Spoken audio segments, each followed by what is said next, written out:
terus diguntingkan jadi kecil-kecil. Kenapa?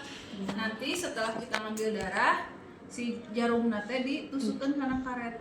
Jadi si gas darah yang ada di sini disipet aman, tidak bertukar gas dengan lingkungan luar, ya. Karena di lingkungan kita itu ada gas.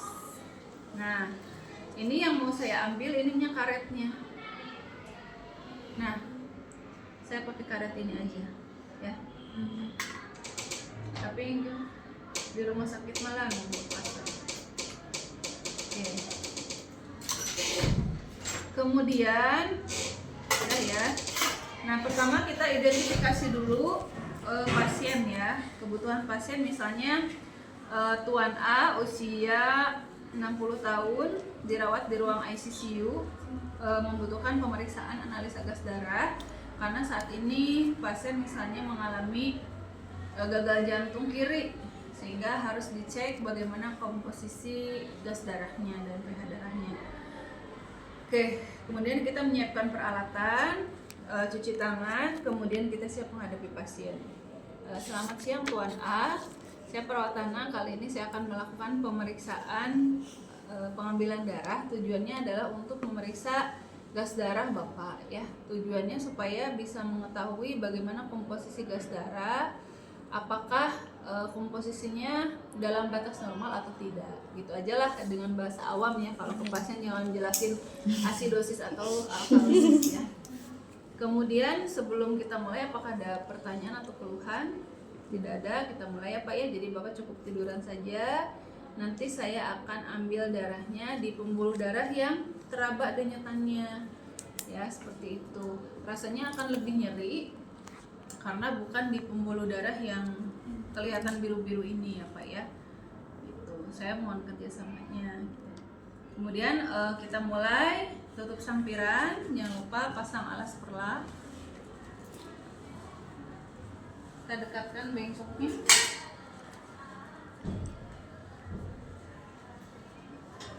Bapak mau tangan kanan, tangan kiri yang diperiksa darahnya, gitu ya. Itu bisa ditawarkan ke pasien. Sebisa mungkin carilah pembuluh darah yang ada di tangan, yang mudah diakses. Karena kan arteri yang mudah diakses itu ini, arteri radialis. Kalau yang kiri tidak berhasil, yang kanan, gitu ya. Atau kalau tidak, atau kalau gagal di tangan, kita bisa di femoralis, di selangkangan di paha. Nggak selangkangan juga ya, agak di depannya. Tuh femoralis teraba ya. Nah, itu besar pembuluh darah arterinya. Nah, sekarang kita cek dulu ya. Neng boleh pinjam tangannya. Nah, untuk ini turunin aja meteja terus. Saya jalannya turunin.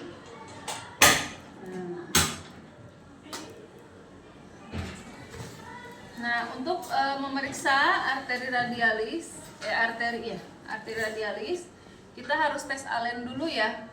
Jadi tes Allen itu adalah mengecek bagaimana perfusi darah ke area distal, ya, atau ujung tubuh.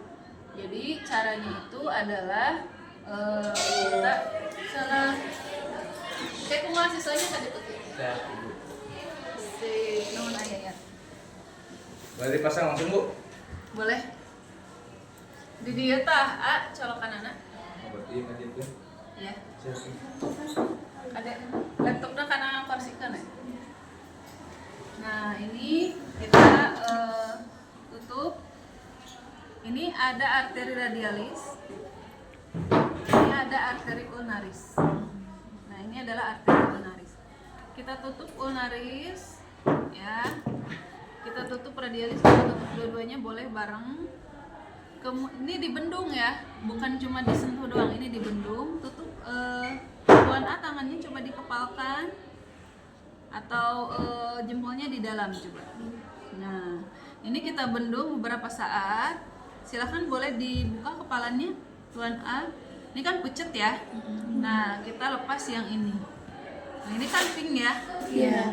Terus ini dilepas. Jadi jangan bareng.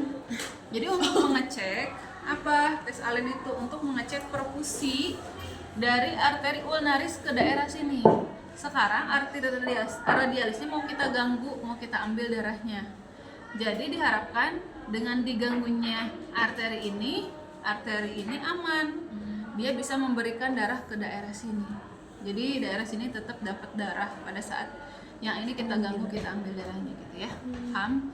Jadi cara ngeceknya tadi dibendung dulu dua-duanya, dikepalkan ya, kita tunggu beberapa saat, dilepas kepalanya, ucet, lepas satu, udah langsung pink, lepas satu lagi pasti pink ya, karena ini pembuluh darahnya lebih besar. Tuh udah, berarti tes alennya positif ya, jadi bisa diambil darah di sini. Kumaha Bu, lamun misalnya setelah ininya dilepas, bendungan yang pertama yang inaris tapi masih pucat, berarti tes alennya negatif, kita pindah ke tangan yang satunya lagi. Atau kalau dua-duanya negatif, kita pindah ke femoralis. Kalau femoralis tidak usah tes alen, Berarti langsung. bisa langsung karena pembuluh darahnya bisa. Istilahnya teh naon teh lah. Jadi kalau hanya spet yang masuk kecil itu lebih besar ukuran arteri femoralisnya, jadi tetap bisa berjalan sirkulasinya. Nah, sekarang kita akan ambil darah. Nah, ambil darahnya tidak usah dibendung, tidak perlu tourniquet. Nah, kalau yang tahun-tahun kemarin ada yang nyiapin tourniquet, nggak usah, karena kita tidak mengambil darah vena, tidak. Di sini deh. Nah, sekarang kita ambil dulu heparinnya.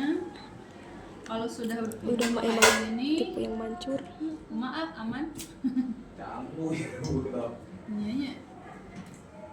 Nah, ini kita disinfeksi dulu, dan ini sudah terbuka.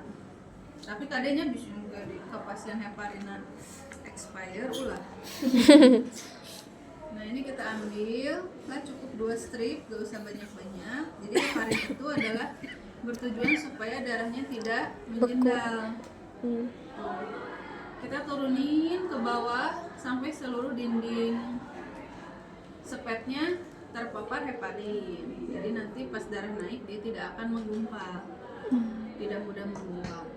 Kemudian kita buka, karena ini sudah ditusukkan ke karet, berarti dia sudah tumpul ya, kita asumsikan dia tumpul. Kita ganti dengan needle yang baru. Nah, needle-nya yang masih dalam kemasan. Kalau ini mah needle yang sepet tadi diambil karetnya. Kita bisa tarik lagi. Nah, kita dorong sampai keluar tuh. Berarti kan mana sih? Nah, udah keluar. Berarti ini dinding jarum juga sudah ada heparin. Nah, sekarang kita akan ambil darah.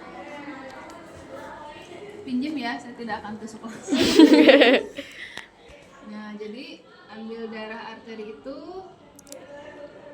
jadi harus menggunakan apa ya? Intuisi lah, feeling gitu ya. Bayangkan kalau pembuluh darah itu dia seperti pipa ya, kayak gini. Jadi kita raba dari atas. Ya, kita raba dari atas. Kalau ibu biasanya menggunakan 2 tangan, 2 jari. Dibayangkan ini adalah pipa, kemudian ini nanti ditusuk kayak gini dengan sudut 45 derajat, bukan 30 derajat, 45 derajat. Jarum menghadap ke atas, dorong, atau mau dilepas ini boleh, kayak gini boleh ya. Terus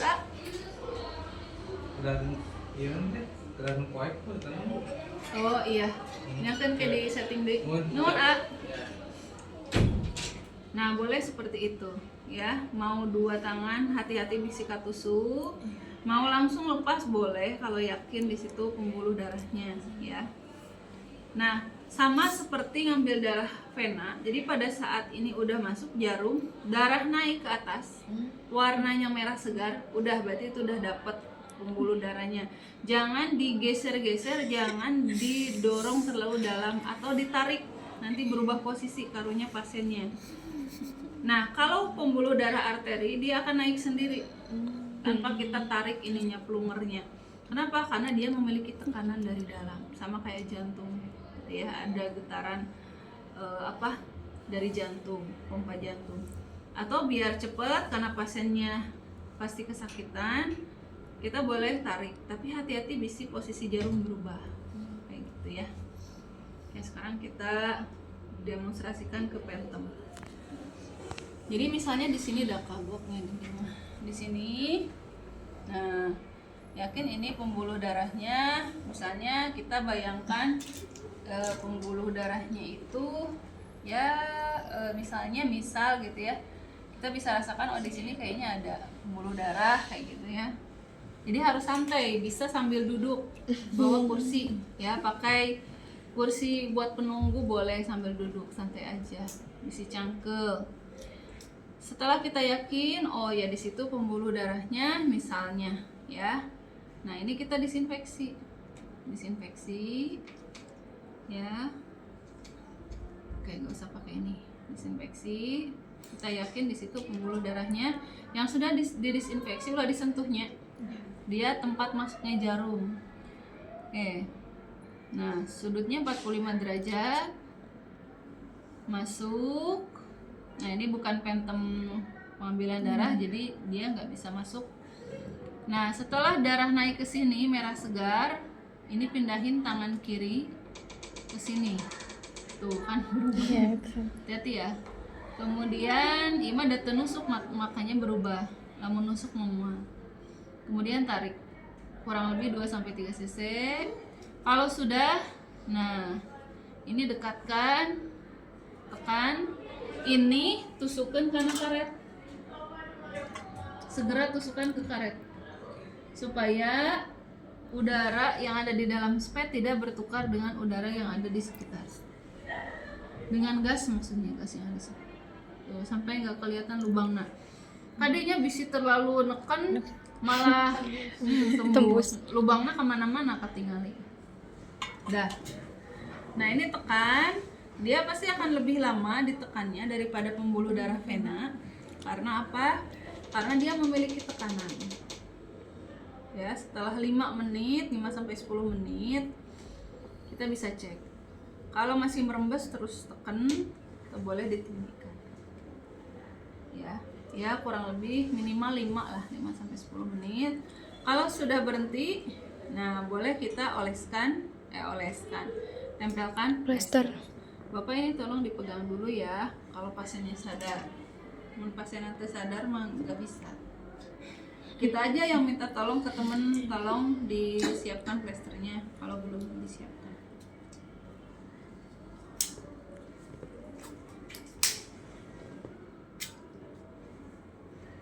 Bapak sudah berhenti ya. Oh iya, sibuk menjelaskan jadi lupa apa?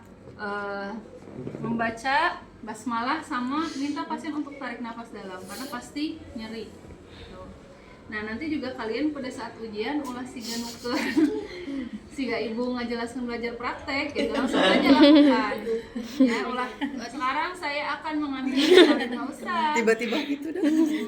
Jadi udah dok ibu katingali kalian teh ngambil heparin terus ngambil sepet gitu, jadi nggak usah diceritakan. Bismillahnya aja kedengeran ya Bu. Hah? Bismillahnya aja kedengeran.